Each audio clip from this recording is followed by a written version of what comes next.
coming down from a point B on an inclined plane AB, which is making an angle theta with the horizontal section BC is smooth and remaining section CA is rough with the coefficient of friction mu। इसमें ये बोल रहा है कि जो एक block है B से वो स्लिप करते हुए A तक आता है, लेकिन जो BC है वो स्मूथ है एंड उसमें फ्रिक्शन जो है वो हमारा अपसेंट है, लेकिन जो C से E आता है तो वहाँ पर वो फ्रिक्शन लगना स्टार्ट हो जाता है। वो म्यू की वैल्यू दी है K इंटू टेन थीटा, यानी काइनेटिक फ्रिक्शन लगना स्टार्ट हो जाता है।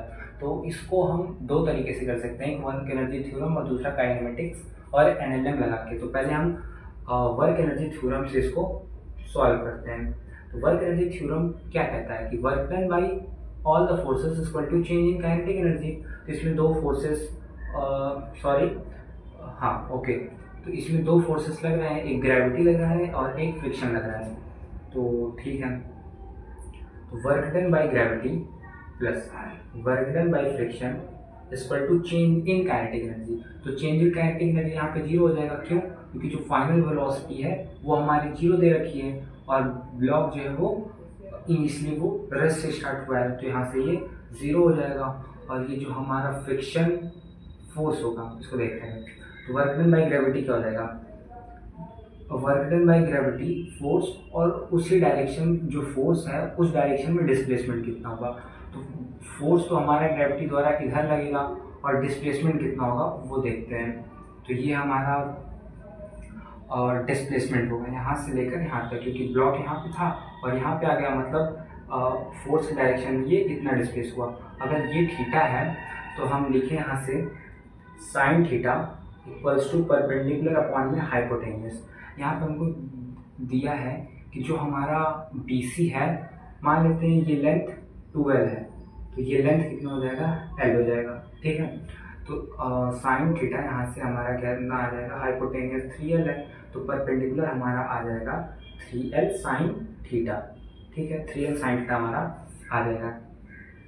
अब यहाँ से देखते हैं ये जो यहाँ पे एक ब्लॉक था, ठीक है, तो इस डायरेक्शन में एक फोर्स लगेगा और एक इस डायरेक्शन में फोर्स लगेगा। ठीक है, अगर हम कंपोनेंट करें, क्योंकि ये कुछ एंगल लग रहा है तो इसका कंपोनेंट हमको करना पड़ेगा। इधर लगेगा mg cos थीटा, ठीक है, और यही इक्वल होगा किसके? नॉर्मल के। ठीक है, तो अब लिखते हैं वर्क डन बाई ग्रेविटी कितना हो जाएगा? Force into displacement. फोर्स कितना लगेगा? mg, और डिस्प्लेसमेंट कितना है? 3L sine theta. ठीक है, और फ्रिक्शन के केस में जिधर हमारा फोर्स लग रहा है और डिस्प्लेसमेंट जो हो रहा है उसके बीच में 180 डिग्री है, यहाँ पे निगेटिव का साइन आएगा। तो फोर्स कितना लग रहा है? फोर्स लगता है म्यू इंटू एन और म्यू इंटू एन। ठीक है, तो म्यू इंटू एन की जगह हम क्या लिख सकते हैं? म्यू किया है हमारा K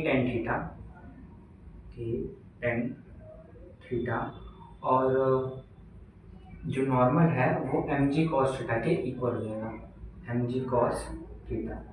और इनका डिस्प्लेसमेंट कितना हो रहा है?